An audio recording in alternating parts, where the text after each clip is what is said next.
Hello, and welcome to another episode of the Well-Appointed Mystic. Hello. I meant to put lotion on my hands, so please don't make fun of my little old lady hands. I broke a nail today. I did my polish like 4 days ago, so it's all chipped and cracked. Efforts were made, and yet I continue to have some of the gnarliest looking hands on YouTube. So anyway, I apologize. I wanted to do the Show Us Your Decks tag, a VR to, I believe it's Feeding My Soul who started this. I've heard it as Show Us Your Decks or Get Your Decks Out. I needed a little kick in the pants to start posting videos again. I think like a lot of people, April kind of hit me poorly, and just kind of, I didn't get burnout so much as I traveled a lot. I got sick. I traveled some more, worked a lot in between. And so it was just hard for me to take time to sort of focus on my personal practice and the things that I like to do. So I am going to start with the first prompt, which is a deck you want to use but haven't. And apparently I have an invader kitty, so I apologize in advance if he decides to sit on my setup. So anyway, so for this one, I wanted to pull out the Good Fortune Tarot, which I purchased last year, kind of late summer and or kind of early fall, and I felt like this was a summer deck. So what I really wanted to do was sort of try to use this deck sometime this summer. This is the deck by Jessica Rue and Barbara Moore. I am really excited to get into the guidebook. I know a lot of people have talked about how much they love this guidebook and sort of the methods involved in it. You know, in terms of sort of Barbara Moore sort of writes in a different voice than what she normally does. I really love Jessica Rue's, what is it called? Woodland Warden's Oracle deck. And when I first saw this deck, I wasn't sure how I felt about her human figures. I like her botanical illustrations so much and her animal illustrations. I wasn't sure how I was going to feel about seeing her create humans, but I know that it's just such a pretty deck, and I'm learning to appreciate it in a way that maybe I didn't think I would. So I'm hoping maybe in June to sort of make this my focus deck. But yeah, so I have had it. I think I shuffled it, but I have not actually worked with it at all or really gotten into the guidebook. So this is the Good Fortune Tarot by Barbara Moore and Jessica Rue. It is a Llewellyn. List price is about $33. Hopefully that the prices will stay that way. The next prompt was the 12th deck from the right on your shelf. I have one shelf that I keep sort of decks that I've been working with or just recently acquired, but a lot of my decks live in drawers to keep them from getting cat hair and dust all over them. So this is the Muse Tarot. This is a deck that I repurchased recently because I had it and decided that I didn't, it wasn't like I wasn't grooving with it, so I sold my copy and then realized that I was maybe being too hasty, and so I repurchased it, and I ended up getting it secondhand, and then immediately painting the edges pink, so that sort of I spent some time with it and hopefully will feel more committed to it. I am still on the fence about it. There's something about it that even just a couple of years from its production feels very much of the time it was created aesthetically. So that's something that I'm not sure moving forward, how I will feel about it. But it's a deck that I think I will continue to hold on to regardless of the fact that it is, like, I'm not sure how I will end up using it. It's very fun, and I feel like it's something that maybe I would use to help teach someone who's a little bit younger than me how to go about reading tarot, because I feel like this would definitely appeal to, like, a teenager or someone who's in college who decides that they might want to get into reading tarot. So that is the Muse Tarot. That is Chris Ann. It was published by Hay House. It had been an indie deck, I believe, but I have the Hay House edition. So the next prompt is a deck you are considering rehoming. And this is Bouchette Designs, the Mermaid Tarot. This is the 3rd edition. This was definitely a purchase that was sort of a BOGO purchase, or not a BOGO, a FOMO. So many people were talking about this deck, and you know, it was one of those decks where it's like, oh my gosh, you know, they're on their 3rd printing. Everybody wants it, you know, and so I went ahead and I got it. And this is that, the like absolute most matte laminate finish, the one that most people call rose petal, but to me feels like plastic. It just has a very plasticky feel. So that was sort of my first turn off. The cards really stick together. The cardstock is really thick, so it's hard for me to hold on to.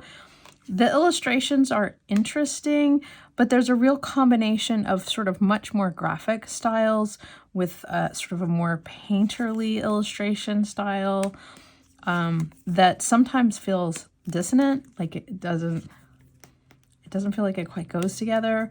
I don't know. So this is a deck that honestly I have never really worked with. I've shuffled it a few times. I've pulled a couple of cards. It is definitely something that I have really wanted to like, but just, man, the cardstock gives me the heebies in such a bad way. I don't know that I have too many other decks with this like super rose petally, super matte laminate finish. I mean, it's pretty. There's some really interesting compositions and interpretations, but yeah, it's been in my purgatory box for about a year, and I just keep waffling about whether or not to let this one go or not. And I think there were a whole bunch of additional cards in this. I guess these are instead of having a booklet, it had extra cards with information for each one. But then there was a whole bunch of like oracle cards included in this, and I never quite know how to work with a deck that has like a whole bunch of oracle cards in a tarot deck. Like, there's not enough here to treat it as a separate deck. There's really only like about 10 cards. Like there's a yes no card, or whether you're supposed to shuffle them in. If anybody has experience and really enjoys this deck, please let me know, because I would be curious. This paper stock makes me crazy. Not an insult to the creator. Some people love this cardstock. I'm just not one of them. Okay, so the next question is decks you don't store in its original box.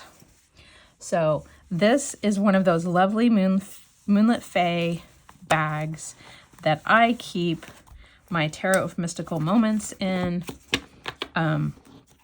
This is a deck that I use quite regularly. I've sanded the edges to make basically to dull the finish on the sides. But this is one of my favorite decks. I refer to it a lot. It's one of the decks that I'm using as part of my Gamify My Life project. And it just, for whatever reason, this deck has always spoken to me in a way that not a lot of other, like, there's almost no card in this deck that there's no card in this deck that I dislike. There's some that I'm I sometimes question interpretations, and the longer that I work with it, the more I understand it. I loved that you had options between, for the kings, a female presenting and a male presenting figure for all of the kings, and I believe, I'm not sure if the emperor too, but yeah, so you could pick which card. I guess I could have used this for the 78, but anyway, I mean, it's just a delightful Hierophant. But yeah, I really love this deck, and when I found this Moonlit Fae bag that had this sort of collage-y stamp feel, I knew that this was the right bag for it. And it's probably one of the ones she does that's supposed to be sized for like an oracle deck, because this is a bit bigger deck, and it holds the guidebook as well. So, but anyway, so this is the Tarot of Mystical Moments. What's interesting is I love the Tarot of Mystical Moments, and I've tried working with the, sorry, my rice cooker's done. I'm making dinner in the background. I got distracted, sorry. I love the Tarot of Mystical Moments, but I've tried to use the Oracle decks that were also created by Catherine Weltstein, and I have not warmed to them the way that I have with this deck. So I think that that's interesting. So anyway, that is one of my decks that I keep not in its original box. So a deck with more or less than 78 cards. So this is the Mike Wilcox Tarot and Oracle. This was a gift. I saw it and I really wanted it, but it was one of those like knee-jerk, I just fell in love with the artwork and really wanted to get a hold of it. What I didn't realize was it's a majors only deck plus oracle cards. And so it is nowhere near 78 cards, but it is just such an interesting deck. I really have not, I don't even think I've shuffled it. It's a very unusual deck and I really like it. It's just, the art style is very interesting. I know so many people are into sort of the Greek and like Greek mythology style decks, and I think this one really has that vibe. And I mean, look how beautiful this is. But so this is the, okay, I guess these are all the oracle cards. That cauldron's amazing. And then it has all of the astrological signs. So, I mean, even if I weren't to use this necessarily as an actual tarot deck, I could use these as altar cards, seasonally, that kind of thing. So let me get to the actual tarot. There we go. We have moon, we have the world, the tower, the hangman. So they're just so pretty. So this is my deck that is, and I don't tend to buy, I like purposely don't buy like major only decks. So when I got this one, I didn't realize when I asked for it for like Christmas or whatever for my husband, I did not realize it was basically a majors only plus these astrological and oracle cards. So I really have not figured out quite how I'm going to use it, but I think it's just quite lovely. So that is the, why not? We're going to turn over the last card, the Wizard. So that is Mike Wilcox Tarot and Oracle. And that is my deck with less than 78 cards. So the next question is a deck with clouds on the box. And this was harder to find than I expected. There's a lot of like starry skies, but I didn't find a lot with clouds. So this is my Guardian of the Night Tarot by MJ Cullinan. My deck has been viciously trimmed, and I keep meaning to paint the edges. I think I'd like to find a pink that matches this. I think that would be kind of cool. But yes, so this was the deck with clouds. And it's probably been a while since I've heard anybody talk about MJ Cullinan's decks. This was a deck that I didn't get into until I trimmed it. And once it was trimmed, Somehow it put a lot more focus on the artwork and less on the sort of large borders. I would love to go in and redesign this little banner thing at the bottom to make it even less intrusive on this artwork, because the artwork is the part that we really like. I don't need, 18 point type. Regardless of vision, I can, as long as it's down there, I can pretty much figure out what the cards are. It's just nice to have it as a quick reference, but it doesn't have to scream. But yeah, so this was a deck that I didn't originally think I was going to like, and once I trimmed it, it definitely took on a new perspective for me. So this is the Guardian of the Night Tarot by MJ Cullinan. It's from Hay House. Hay House often has really great sales, particularly in the summer. Just hint, hint, that you might be able to pick that deck up for a song. So the next question is a deck you've never shown on your channel. I am pretty sure I have never shown this deck before. This is a deck that when I very first found out about tarot, there were very rare copies of the Salvador Dolly Tarot at the occult bookstore in Wicker Park in Chicago, and they were, at the time in the 90s, very expensive. I want to say it was like $75 or something for this deck, when most tarot decks were $15, $20 for like a Llewellyn deck or something. So, and I love Salvador Dali's work. I went to art school. I got a design degree with a minor in art history and photography. So when I saw this deck, it really, I was like, if there's ever going to be a tarot deck that really speaks to me, it's going to be this lovely combination of painting and collage, and Dolly's ego of his name, his signature being huge on all of them. But these are just such lovely cards. So when I discovered that, I forget the company, Taschen maybe, reproduced these, and they actually made these much, much larger, I think, than they had originally been, and has the largest guidebook I've ever seen. I want to say it's 11 by 17 size, or A3, depending on where you live in the world. It's gigantic, and it's like velveteen on the outside, so it just picks up cat hair like crazy. So yeah, this is a deck I haven't shown, and I don't know that a lot of people talk about it. It's honestly, even as the box set today from Taschen, this deck is, I think you can find it on Amazon for like under $50, which honestly, tarot decks are getting more and more expensive. So if you can still pick this deck up for under $50, I would say do it. It's just so pretty, and I really enjoy it. I think it's fun.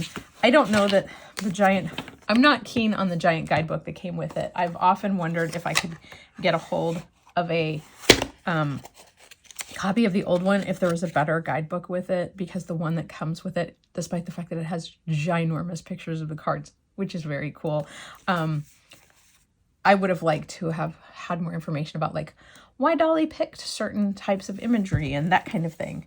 So, next up is a deck with another animal besides a lion on the strength card, and I picked the Mermaid Tarot. It is Lisa Robertson with illustrations by Julie Dillon. It is a Llewellyn deck. Comes with a great big guidebook. So yes, this is the strength card in this deck. It is a mermaid rescuing a whale from a fishing net. I think that this is a wonderful representation. I was just reading someone in a fictional book retelling the story of the is it the Lion and the Mouse or something like that? That whole idea of rescuing someone much, much bigger than you are, and that we don't always think, oh, I have another cat invader. This is a very cat day. It's catter day. So anyway, yes, this is if you have not flipped through this deck before, it ended up being a favorite deck of mine last year. And I was not expecting it. I just wasn't sure if the mermaid theme could be upheld through all 78 cards, but I really, really like it. I love that. I think the swords suit are like Arctic mermaids, so it's that cold air, and I just... Hi, Pepper. I have a big black cat invading. He just wants to be a part of this. But yeah, so I just think that this is just... It ended up being a really interesting deck. It talks in the guidebook a lot about the sort of environmentalism side of, you know, the Earth's oceans and mermaids and that kind of thing, which I think is really cool. Can you guys hear this guy purring? He's leaning on my microphone. But yeah, so this is the Mermaid Tarot. I will probably work with this deck in July. I like to think of July as my mermaid month. So hopefully, and I have the Mermaid Magic book, which I think is also by Lisa Robertson, which I worked with last year as well. And this is also in its own custom bag that I knit because I was using it so much and was traveling in the month of July. So this came in super handy, just sort of scale down, so I'm not carrying around those big Llewellyn boxes. The next is a deck that comes in a box, and I picked Dirt Gems, although there were probably several others I could have picked, but this is one where I was very surprised about the whole box in a box thing. But yeah, and I reassembled it just for you all so that it came in a magnetic box that held both the book and the deck. I don't know if the guidebook needed to be quite this large. I don't know. I always think, like, come on, could you not have figured out how to make the book the same size as the deck? Maybe just a little bit. So, but if you are not familiar with the Dirt Gems, this is a Anne Louise Burdett with illustrations by Chelsea Granger. I think this is an exceptionally beautiful oracle deck. I am not well versed enough in plants and herbs to know right out of the gate what borage is or what black walnut symbolizes. So this is definitely a deck that when I use it, I need to pair it with the guidebook pretty frequently. But I just find these cards so pretty. And usually the extra exterior box lives in my closet, and I just keep it in the tuck box.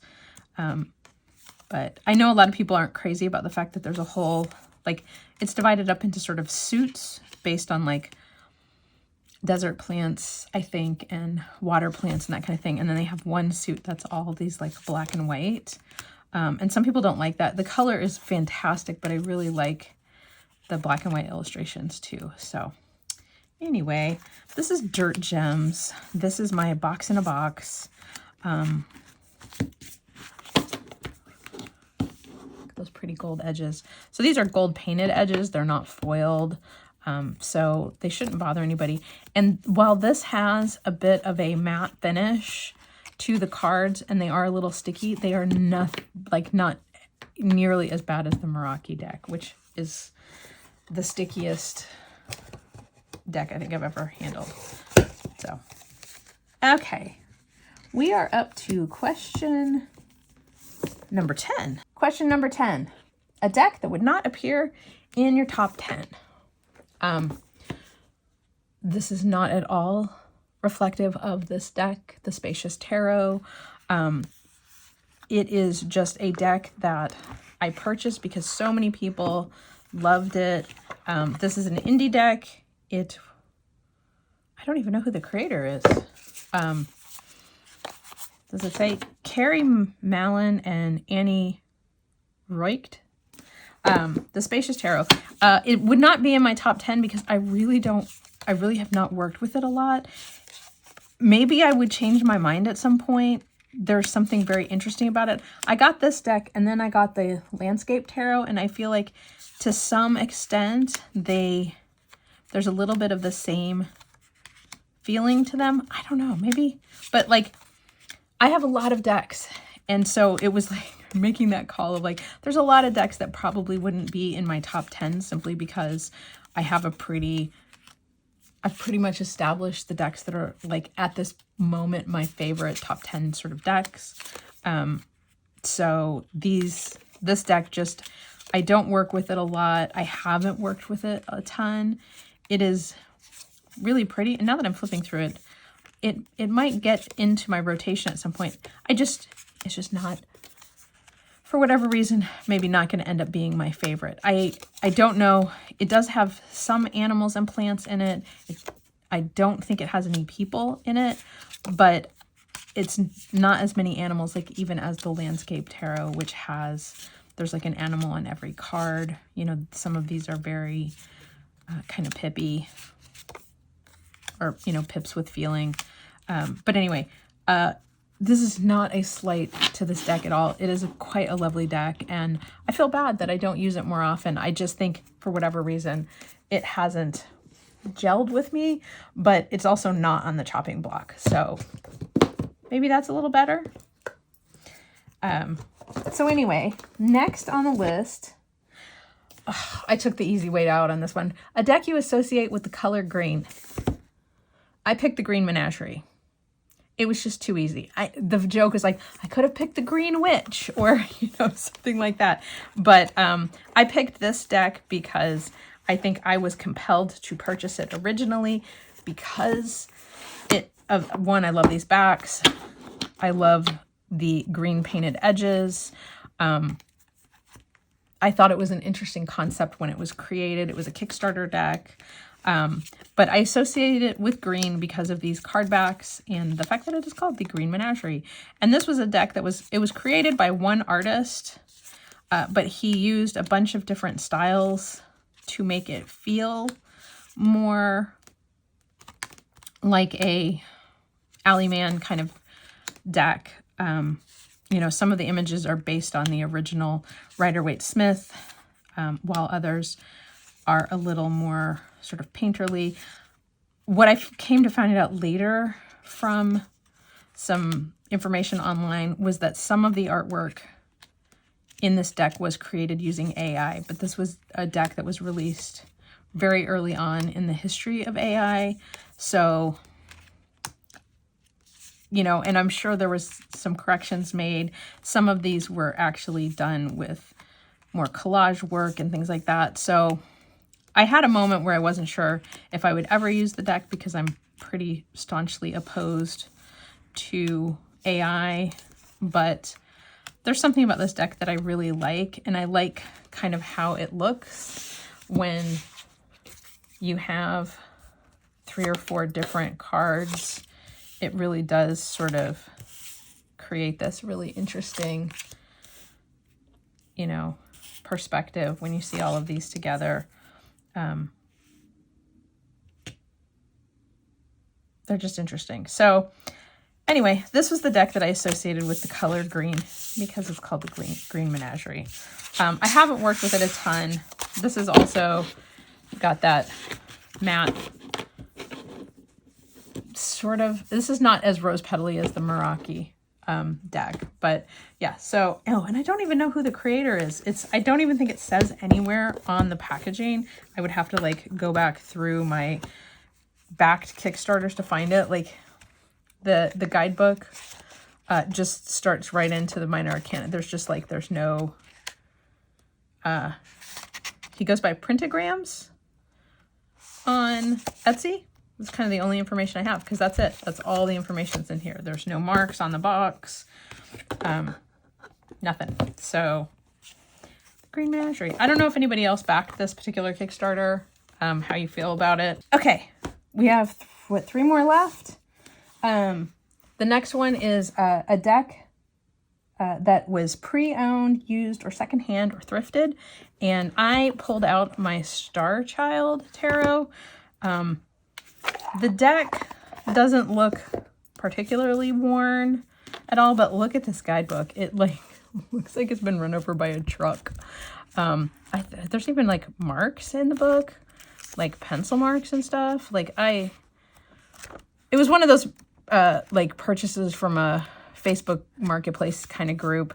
And this just got beaten all to hell. But I have not looked at we'll do it this way. I have not looked at a one of these decks from who creates these? I always forget her name. Danielle Noel.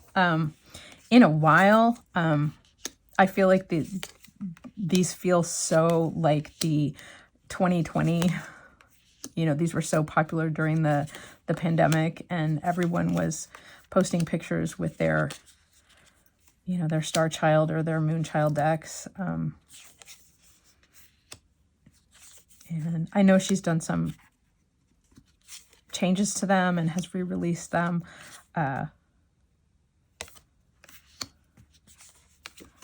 So I always forget that there's like this. There's in the death card. It's a transformation card. I mean, if you look, this deck is actually in order, which means maybe I was considering rehoming it. I can never decide with these. I don't know if I just feel too old for these. And in the same way that like the Muse Tarot feels very youthful. And it also has, again, like you hit a point where you look at these and you're like, these definitely have a look from a certain time in our history. I do like more of the like less people-y ones in this particular deck.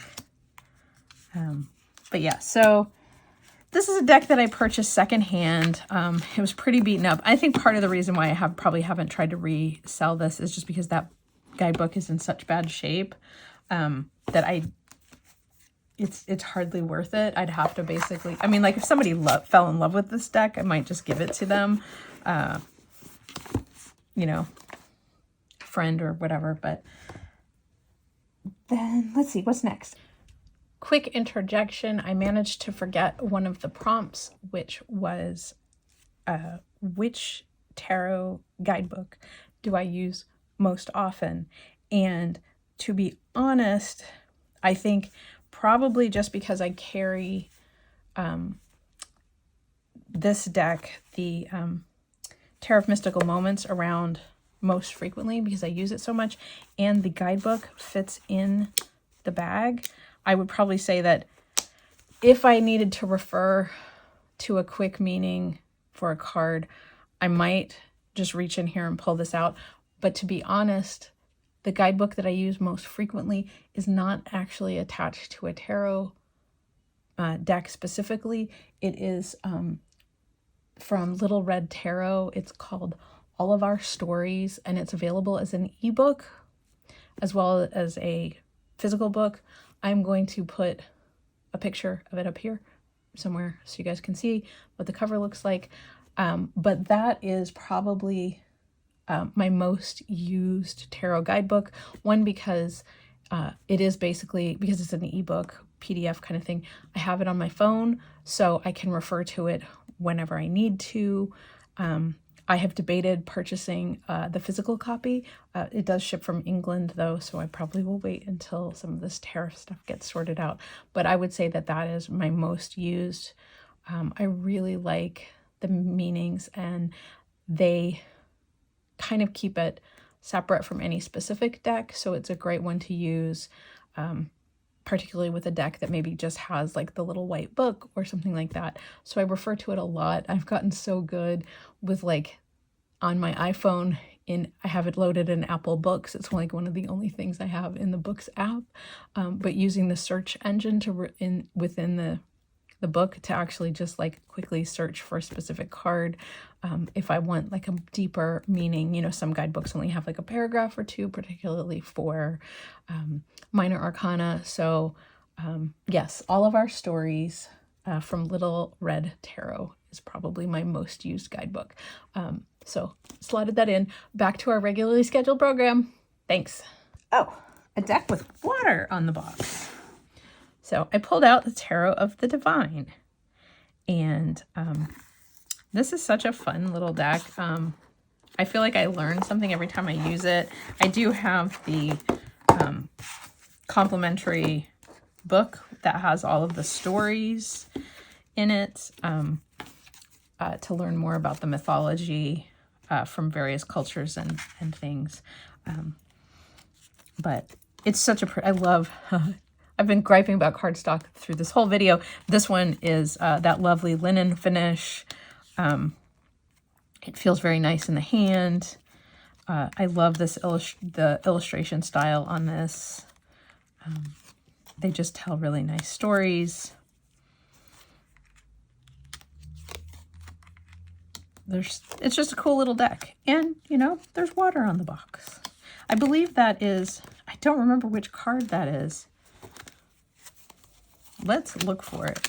That's on the front of the box. Oh, isn't that a wonderful Two of Swords? I'm going to have to work with this deck more. I haven't done it in a while. Oh, there we go. It's the Moon card. Duh. So lovely. I love the like little hint of rainbow on the inside of her gown. And there's, instead of dogs, these look like almost like raccoons. Just a really pretty, I'm gonna have to use this deck more often. This is really, I think this is a good practice just to get me to look at decks that maybe I had pushed aside because they felt too, you know, specific to a topic or genre or whatever. So this is fun. This is fun to go through all these. And then the last is my most favorite card in any deck and why. And this was probably one of the hardest ones for me to do because one of my favorite decks is the Tarot de Carlotides. I love this deck. I love the illustrations. I love the perspective, the point of view. And I love that because it doesn't really have a guidebook per se that goes into any detail about why the artist chose the images that she did. I have spent a lot of time on the internet doing my homework because like the star card, which is probably one of my favorites, is actually based on an image of the actress Hedy Lamarr from the 1930s. And I just was like, this spoke to me because it was my kind of pop culture and at the same time such a amazing image to sort of reflect the star. And I could not pick just one card from this deck because this is part of why I love this so much, is that I have so many favorite cards in my head. When I think of particular cards, these are the images that I see. And the Magician, which is clearly David Bowie, is another one who like 100% is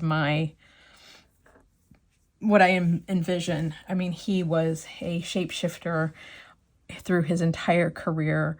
If he got bored, he would do something else and become a master of it. And I think that that is such a great perspective for the Magician. And I love this Four of Swords. It like the idea of the princess and the pea. You know, the sword is underneath the bed and hanging above her. It's just like, for me, it's just like when you think of like needing to rest and take it easy, like I basically want to be on, you know, in the nest, the bed nest kind of thing. And then this is my absolute favorite tower card.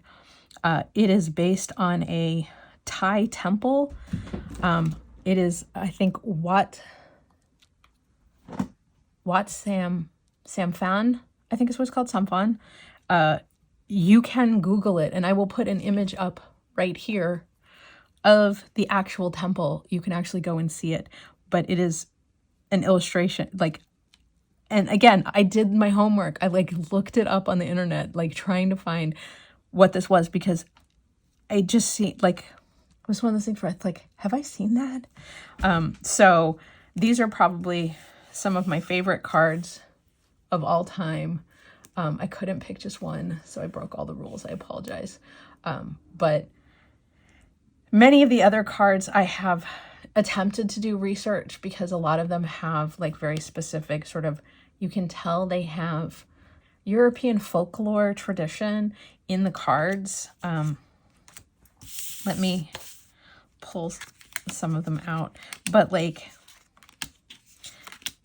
this very much feels sort of like a Russian figure, but like these costumes and the like bear costume feel like someone performing some sort of like ritual, like folk ritual that I just love. I looked this up too, and there's a whole, I think, a fairy tale about the Pope and the bunny rabbit. I can't recall, but it's another one where I'm just like, there's just so much. And some of these others, I really want to know more, and I really wish they would come out with a guidebook. This Lovers, based on the Klimt painting, like, I recognize so many of the influences, so this is why this deck means so much to me, I think.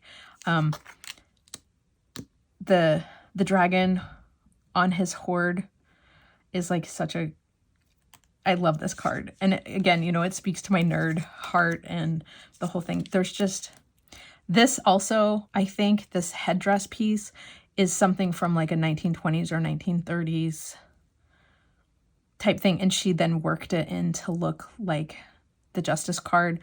So I've researched this repeatedly. This is one of those underground caverns.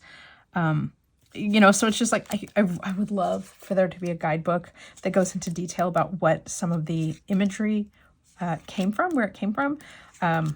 If anybody knows how to reach out to the creator to talk to her about it, I would love more details. But anyway, that is a few of the many reasons why I love the Tarot de Carlotides. Or Tides, I'm sorry. Carlotides. So yeah, that is the last of the Show Us Your Decks hashtag. This is also in a Moonlit Fae bag because it matched. I thought it sort of matched the card backs. It doesn't really, but I know what's in here. So anyway, thank you so much for watching this video. I really appreciate it. This was a ton of fun to do, and it has reignited my enthusiasm for doing videos and being here on the YouTubes. So thanks for watching, and I will be back soon.